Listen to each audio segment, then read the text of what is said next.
मान सबका अलग अलग है। आप संथाल में जाइएगा तो अलग है, लेकिन सरना के लोग जो है, हम लोग झंडा को जो चीरा झंडा हाया है, हमारा जो मान है, हमारा सरना स्थल में गड़ता है, हमारा पूजा पाठ की जगह में गड़ता है, हमारा महान पुजार के यहाँ गड़ता है।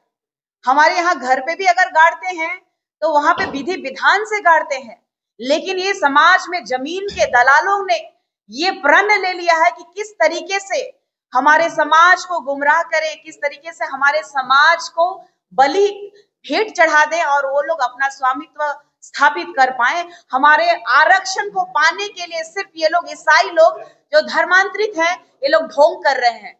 मैं कहना चाहती हूँ कि किसी का दो दो बाप हो सकता है क्या?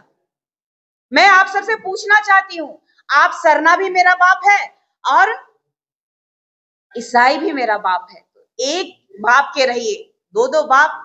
आप मुझे ये बताइए कि मेरा जो संघर्ष है, मेरा जो झंडा है, वो मेरा अभिमान है, उसको बचाना क्या मेरा गुनाह है?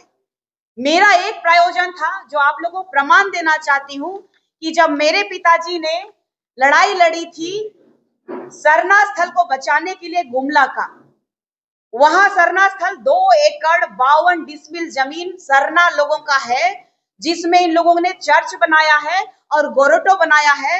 यही मेरा नेक्स्ट जो टारगेट था, इसको तोड़ने का और इसको मटियामेट करने का, क्योंकि जब हमारी संस्कृति, हमारी परंपरा, हमारी सभ्यता के साथ लगातार आप खिलवाड़ कर रहे हैं।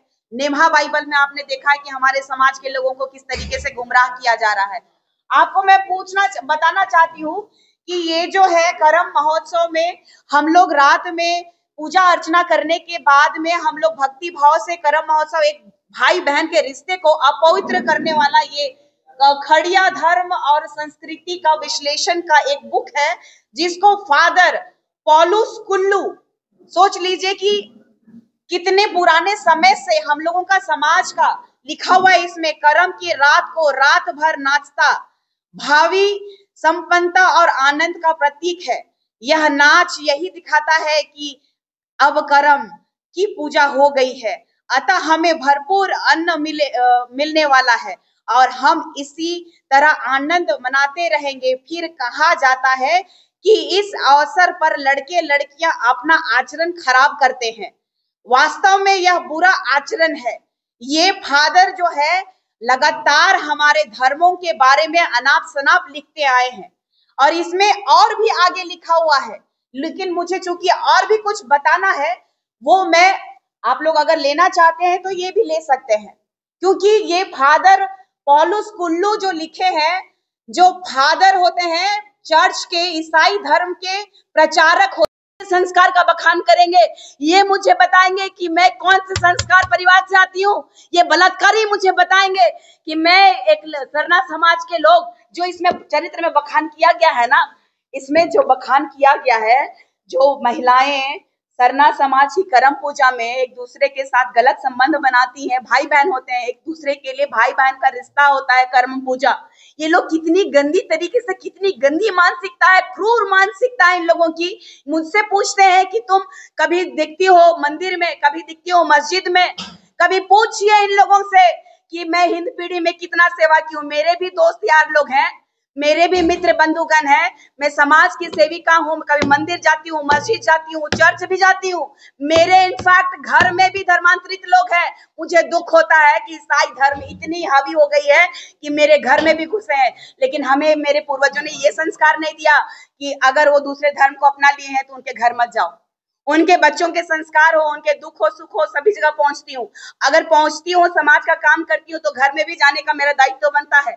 अगर ऐसे में फोटो खींचा हुआ है और कई लोग मुझे अगर ट्रोल कर रहे हैं तो उन लोगों की भूल है। संविधान में अधिकार है कि किसी भी जगह हम जा सकते हैं, मुझे किसी ने रोका नहीं है, लेकिन मानना मैं हिंदू कॉलम में नहीं आती हूँ, ये ईसाई लोग का एक अलग कॉलम है। हम तो दर बदर भटक रहे हैं कि मेरा कॉलम दो। यही राजेश कच्छप से मैं पूछना चाहती हूँ कि 1961 की जनगणना में कांग्रेस की सरकार थी, तो ये कांग्रेस दोगली सरकार हमारा आदिवासी कॉलम क्यों हटा दिया? अगर हम सरना ईसाई भाई थे तो हम लोगों का एक आदिवासी कॉलम एक क्यों नहीं हुआ? ईसाई को कॉलम अलग क्यों दिया गया? जब जिस तरीके से मुसलमान माइनॉरिटी है ना, उसी तरीके से ईसाई भी माइनॉरिटी है। लेकिन इन लोगों को अभी तक में फादर, पादरी और चर्च गुमराह करते आए। इन लोगों को समझ में नहीं आ रहा है। इनको लगता है कि अभी भी हम आदिवासी हैं। आप लोगों को मालूम होगा 2017 में एक बिल पारित हुआ, धर्मांतरित बिल। राज्यपाल महामहिम द्रौपदी मुर्मू जी जब यहाँ पदस्थापित थी तो 2017 में धर्मांतरित बिल लागू किया गया। क्यों किया गया? ये 5वीं अनुसूची क्षेत्र के अंतर्गत आने वाला राज्य है। यहाँ की संस्कृति, परंपरा, रूढ़िवादी परंपरा और हमारा जो कस्टमरी लो है वो बच सके। लेकिन यहाँ पर दुर्भाग्य का विषय है कि वर्षों से हमें छला जा रहा है, ठगा जा रहा है। एक तरफ आप हम पे पत्थर चला रहे हैं और आप कहते हैं कि हम भाई भाई हैं। आप मेरा सरना स्थल में गोरोटो बना रहे हैं, चर्च बना दे रहे हैं, जबकि जमीन भी वो आपका गवाह नहीं दे रही है। मेरा अगला आंदोलन होगा उस गोरोटो और उस चर्च को बुलडोजर के द्वारा तोड़ना।